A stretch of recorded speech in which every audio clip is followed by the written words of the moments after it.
Just sitting here chopping it up with my team, man, around the state of our educational system.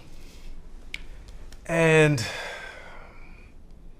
oftentimes I'm taking deep breaths and holding back how I'm feeling in order to portray a certain image, in order to not go against the grain.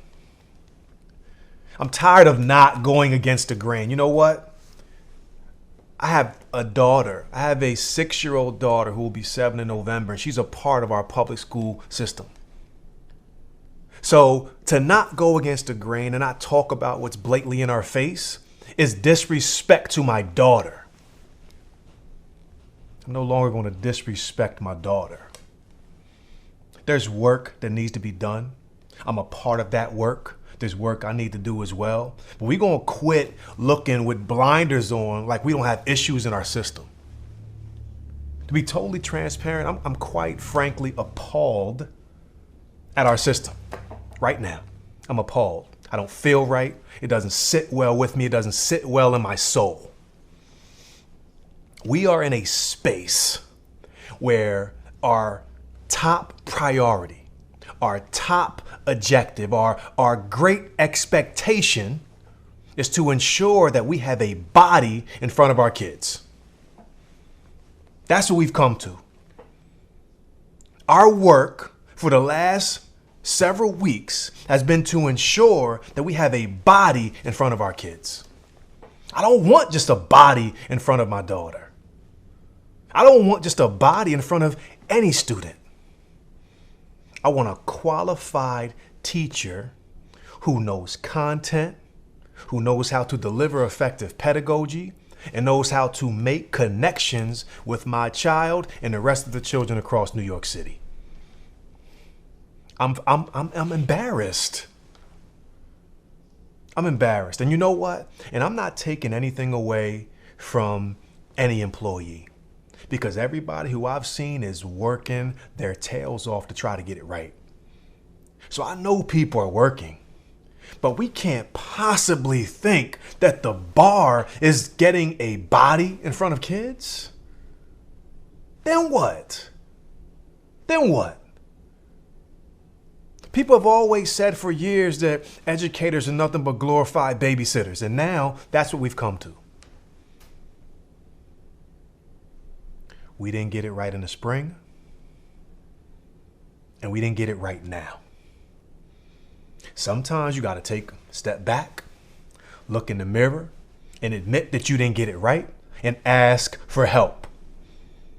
I believe that there are some of the smartest people in our city who can help us, who are inside the system of education and outside the system of education. Let's reach out to those people. Those people including parents, teachers, principals, assistant principals, every stakeholder.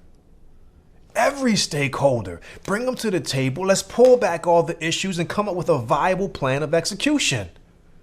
And granted, that plan of execution is not going to please everyone. We know that. But when the bar is set at just getting a body in front of kids, that's when I got a problem. And I can no longer be silent. Because my silence is saying that it's okay for my child. And it's not. It's not okay for my child. It's not okay for any child. It's not. Some people may not like what I'm going to say. Some people may not like the words, "Oh, I can't believe you're saying that." No, I can't believe more people aren't saying that. I put 20 plus years into this system. I love what I do. I love making a difference in the lives of children. But we are crumbling dreams, and we got a blind eye to it. Can't be blind anymore. We just got to face the facts that we didn't get it right. We didn't get it right. Let's scrap what we have on the table, go back to the drawing board, and have students engage in remote learning until we get it right. And I know remote learning is not the answer for everyone. It's not. But we can't ignore the fact that COVID's not right around the corner, ready to knock back on our doors again. And to the people who had COVID, granted, we lost so many. We know that. We've all know somebody at this point who has succumbed to the virus.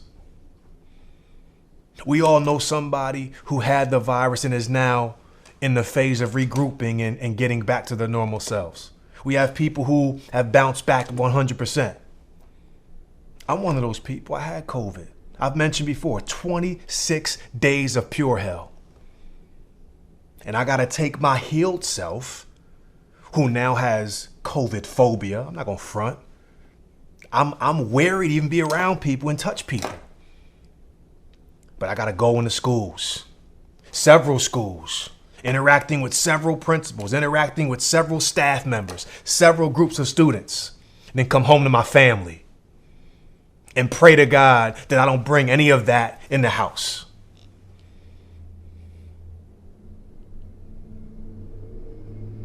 You can't just feed us to the wolves. You can't just feed our children to the wolves, our staff to the wolves. We're not guinea pigs.